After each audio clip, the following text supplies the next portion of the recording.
Ẹ kí pókú ọdún o ẹ kí pókú ọdún o bèbí nọ́ọ̀sì ní sọdún lónìí.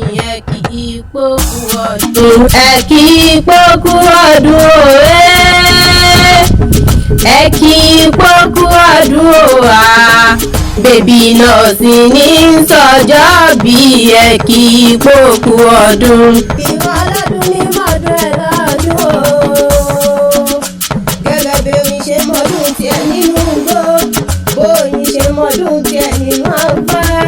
Oyin ní sọ́jọ́ bí rẹ̀ tàbí ọ̀sán ìbùsọ̀yọ̀ o. Ọdọọdún sọ́pọ̀wé o. Ọdún ayọ̀ ló mọ̀ ọ́n ṣe. Ọdọọdún lè wá wà. Ọdọọdún làrí jàǹtẹ̀ lórí egungun. Ọdún ayọ̀ ló mọ̀ ọ́n ṣe láṣẹ Elédùmarè ọba.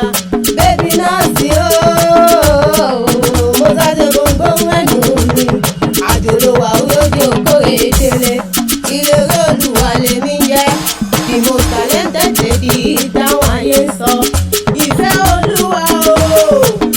Ṣé mo ní onílé àwọn bàbá rẹ̀ gangan ni? Yé wọ ní ìṣẹ̀lẹ̀ àwọn bàbá rẹ̀ gangan gan. Ọmọ owó yẹn lé, ògùn yẹn ta.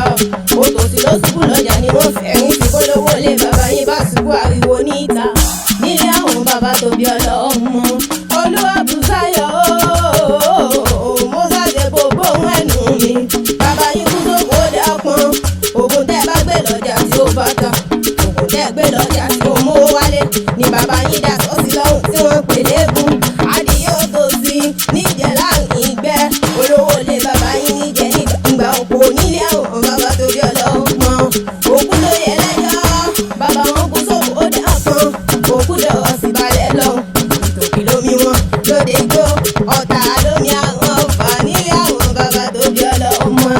Èdìgbò ọmọ bàbá tẹ̀lé tààrẹ. Ẹ̀yin lọ́mọ ọ̀yá lúmú. Ọ̀yá